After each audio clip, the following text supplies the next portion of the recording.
Welcome back to Economic Analysis, where we analyze, you guessed it, economics.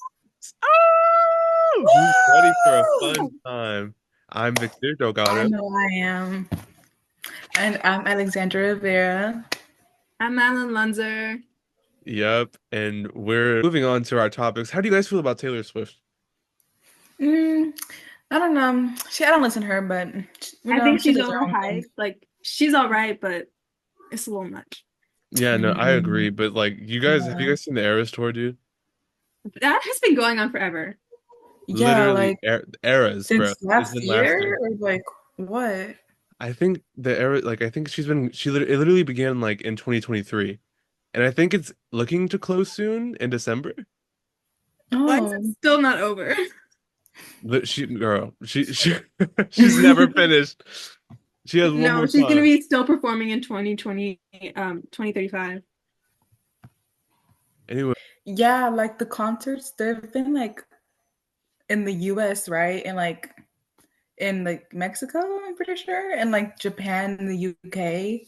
Like, how is that going? yeah, I think like the span has been pretty wide. Like it's a world tour, but like when we look at like the impact of her traveling to other countries, we can see a lot of that like within the US, I think.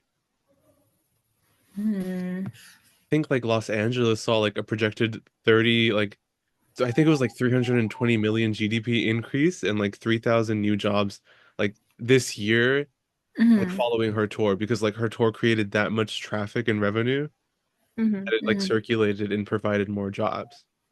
Yeah, like her concerts turn into like economic powerhouses. Like she like Because yeah, no, actually, yeah, because like if you think about it, like the jobs that go into putting on the show, like the technicians, everybody who sets it up, the workers, the security, it's more than just like her.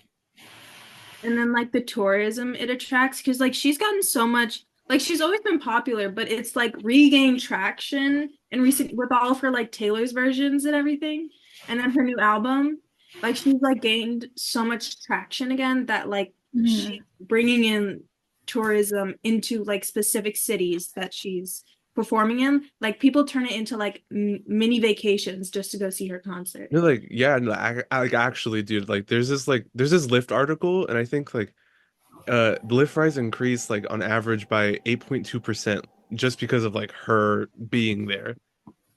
That's wild. That's Literally. wild. Yeah. And Taylor Swift endorsed Harris for This president. year. Oh. Oh, which is interesting because one of the biggest things that American voters have been considering is the candidate's economic plans because we've been experiencing like a lot of inflation and um, slightly higher unemployment and all that. So if we look at Harris and Trump's economic plans, like anything that the US does economically is going to affect the entire world because we're such like a Like a power like superpower. Taylor Swift is like a powerhouse economic powerhouse for like the So what city you're she's saying is Taylor Swift in. is the America of musicians. But America is a powerhouse economically because of like trade and it's Like war like a crimes and superpower nation and everything. Hmm. So destabilizing foreign anything governments. anything Yes. that the president candidate proposes, you know, that's going to affect not only like Americans but the entire world. So how did it actually like happen? Well, we've been into like kind of a recession mainly because of the pandemic. And since the pandemic, there has been like a strong but like choosier consumer. And we have like a more productive and valued workforce. But as a consequence, we've had to like recalibrate rates to somewhat less restrictive levels. So we've had like an increase in inflation and prices because people have been buying so much. And so now like the feds and like FOMC, they have to get involved and try to bring this down, which we have had progress recently. Since like I think like October to September, we've had interest rates have gone down a little bit and all that. And we've had like slightly less employment, which is good. but we have had like historically this year a bit of a rise in inflation. So like comparatively, whose like plan is better? It's pretty hard to say whether one candidate's plan would be better because the economy is volatile and nobody can really truly predict what a consumer will do and how the economy will react to those kinds of plans.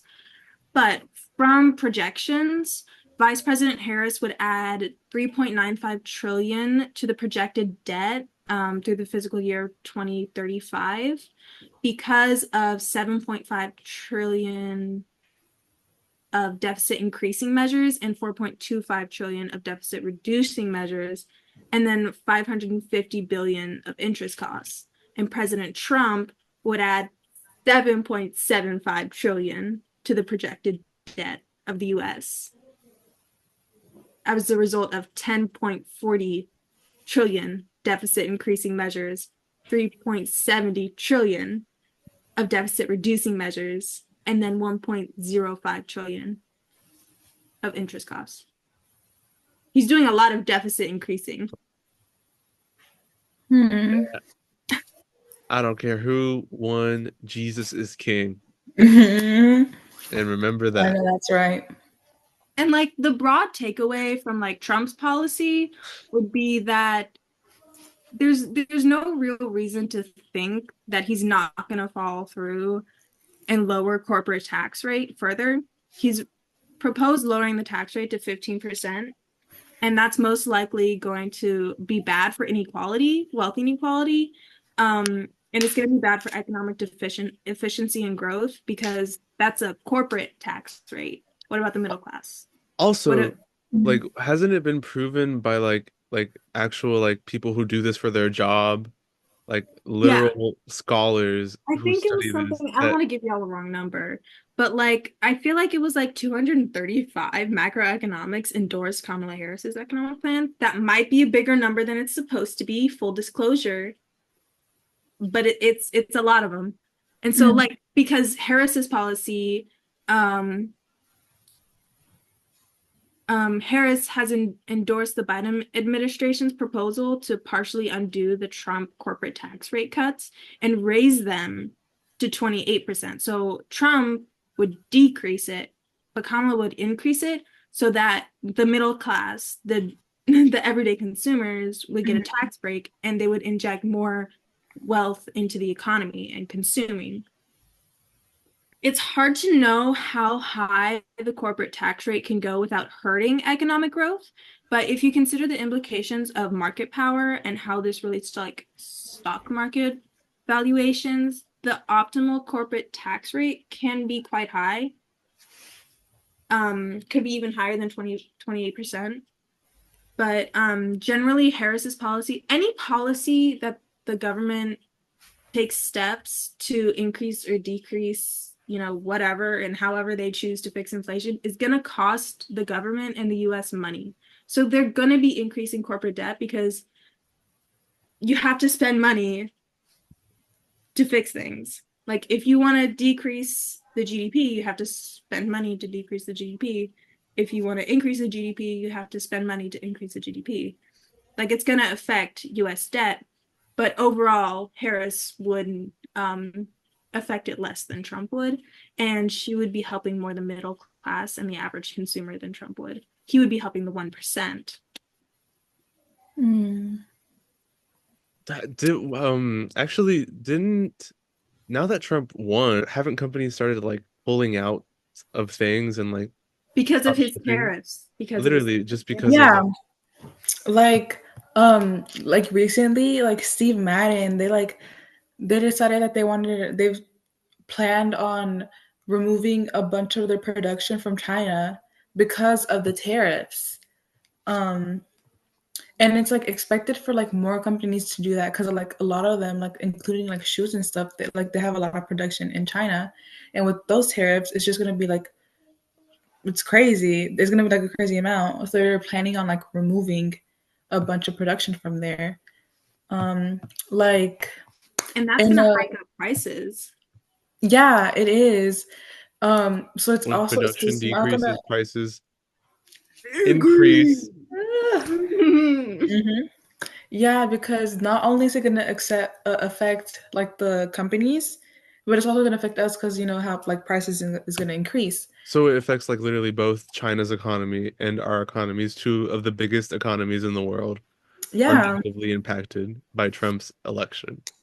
yeah, and um and like Trump, what he wants to do, like in the USA Today article, it was that okay, because right now the tariffs are like 30-50%, and he plans on driving it up 60 to 100%.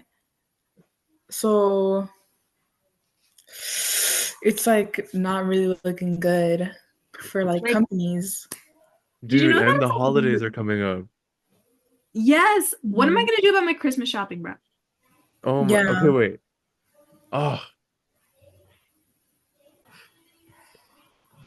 I'm gonna be honest with y'all. I went a little, I went a little crazy with the Christmas shopping last year. how much Hmm. money did you spend? More than I had, more than I had, which is like, which is like synonymous with like the rest of the American consumers. Spending during the holiday season increased like slightly compared to previous years. Especially online shopping. Like everybody's Mm. like Black Friday isn't good anymore. Like I saw an Yeah. ad for the Sony like WXH like M whatever the Sony headphones, and they were like Black Friday sale, $70 off, and I was like that's insulting. That's insulting. $70? That's Only what we 70. would, that's what I we was could. expecting 70%, but it had a dollar sign, and I was like pathetic. So like everything's about Cyber Monday and like Mhm. Amazon Black Friday stuff, all of that. Actually, yeah, that's entirely true. I'm reading here an article by Investopedia. They're saying that like even not even Christmas, like events like Halloween significantly impact the US's economy, generating almost 11.6 billion in consumer spending this year. People spent that much on Halloween. Dude, do you think that it's gonna increase like as the years go on? Oof. I mean, I guess so. As like price level increases gradually, Mhm. hopefully wages increase as well. But Which yeah, like like that'll usually happen. Like if something changes, like in the long run, the economy will like generally fix itself unless it's like a serious like recession or what is inflation. that? Yes, that was on the test. Yeah. Usually like wages will change and resource costs will change to match whatever the demand has shifted. So like if demand increases, then girl, wages increase. Mhm. And we're at like a generally higher level of prices, but now we can like kind of afford those because we have higher wages. But that'll Mhm. take a while because, you're not going to immediately be like, I need more money right when prices increase. You're going to wait a while until you realize that, oh, oh, I need more income. But that's going to also kind of decrease supply because the resource cost is increasing. So that's going to put us at a higher price level. Did I eat with that? You did. That's it for today's Watching episode. Thank being you for informed being here. citizens. Go, Economics is my favorite class. go catch us in the Economics next is my favorite episode. class. What?